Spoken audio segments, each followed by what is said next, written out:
What's up, Graham? It's Guys here, and today I want to talk about the car bubble. Dude, have you seen the comments section? They're absolutely destroying you. No. Why would I look at the comments? I don't really. Come on, we got ad revenue to get to, so. I don't think this is going away. I think we need to. I think you gotta address this. The people are mad, Graham.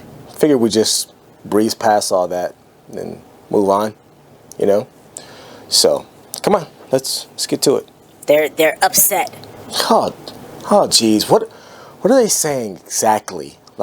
Exactly. Fans are in the comments and they're wanting to know what happened to Millennial Money.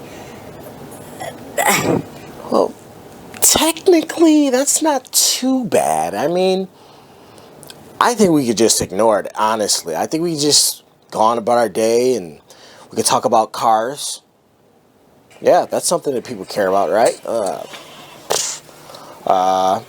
Everybody needs a car, right? So, No, I don't think we should do that. I think we should face this head on. Fine. And just, address the people. Because this stuff isn't going anywhere. FTX, everybody knows about it. Our reputation is going down. We could lose sponsorship deals. We could lose ad revenue. No, just bear with me here. What if all of that just went away? Yeah, like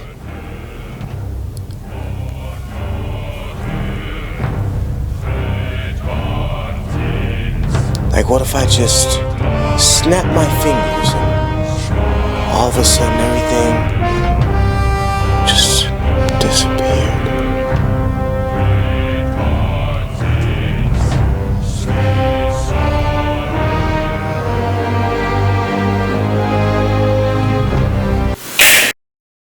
Alright, if you're tired of hearing about FTX, you can go right ahead and skip right over this video because these guys just keep proving that they don't get it. And I feel that I have to say something about it because, believe it or not, once upon a time, I had a lot of respect for these guys to the point where I admired them for being able to achieve financial freedom and success. But it turns out that I had no idea just how money hungry these two guys are that I'm going to talk about today, and it's honestly just very, very disappointing. So yesterday I made a video about how Andre Jick promoted BlockFi just last week, despite BlockFi appearing to be on the same chopping block that FTX is on.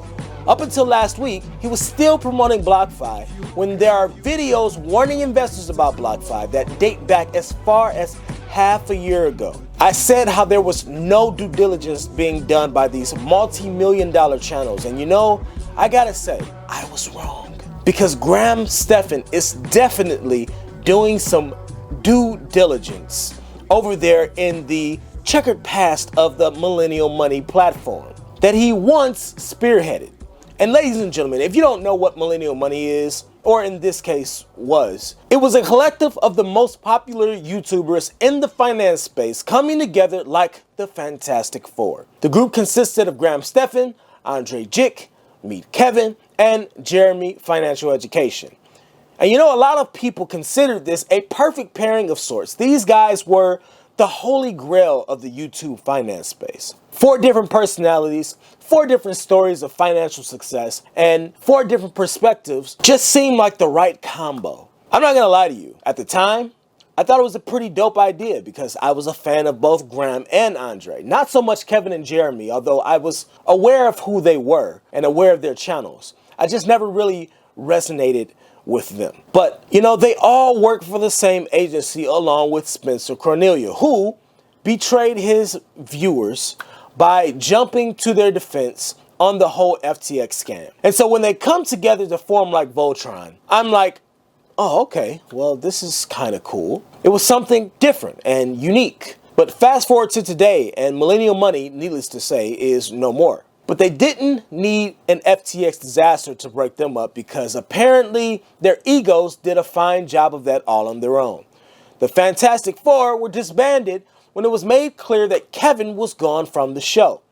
I believe he got kicked out or alienated from the group. He's since come clean during an interview with a guy named Echoes from Above that Graham and seemingly the others believe that he was holding up some of their money from ad revenue because the account and channel were created under him. So all the ad revenue he earned or they earned together would come to him and he would distribute the checks among the others. So go figure. That's where the first cracks begin to show, right? All over money. And you know, greed is really something else. Like, it has the ability to completely destroy people and any moral compass they may have once had. Because let's be clear, we're talking about 4 multi-millionaires who came together but ultimately broke up because of money. It's honestly pretty disgusting because each and every one of these guys can afford to live without whatever amount it was that they broke up over. But they're so caught up in the money, they'll do anything for it, literally. Like go right back to making videos about the car market.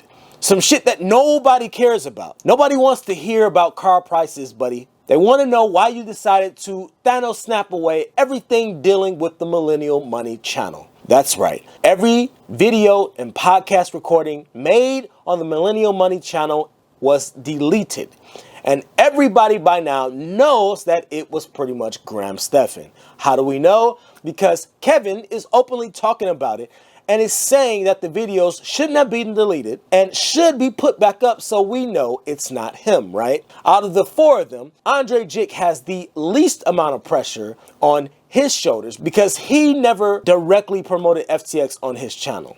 It's obvious that Jeremy was just kind of riding shotgun the entire time. He barely sounded like he knew what was going on. And aside from arguing with Kevin about Tattooed Chef, we never really heard from Jeremy that much on the podcast. I mean, he spoke, but again, it was obvious that he wasn't really the one that was in charge. So come on, man. We all know, everybody knows, it's Graham. He probably had one of his little assistants do it in the middle of the night like a bandit, but all the content they put up is definitely gone. Meanwhile, Graham just went right back to putting up videos like it's nothing.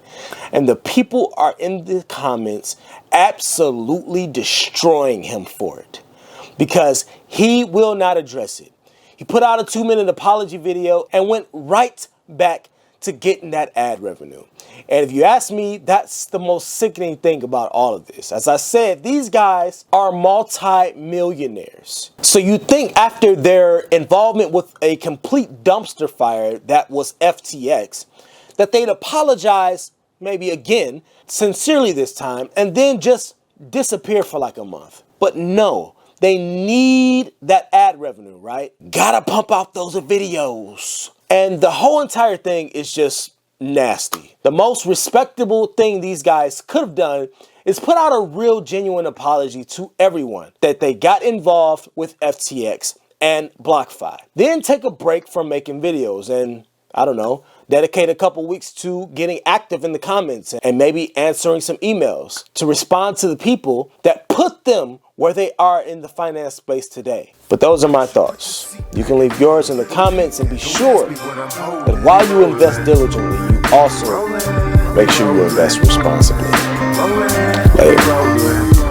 You should put your seat back and roll. Repeat that. Don't ask me what I'm holding. We rollin'.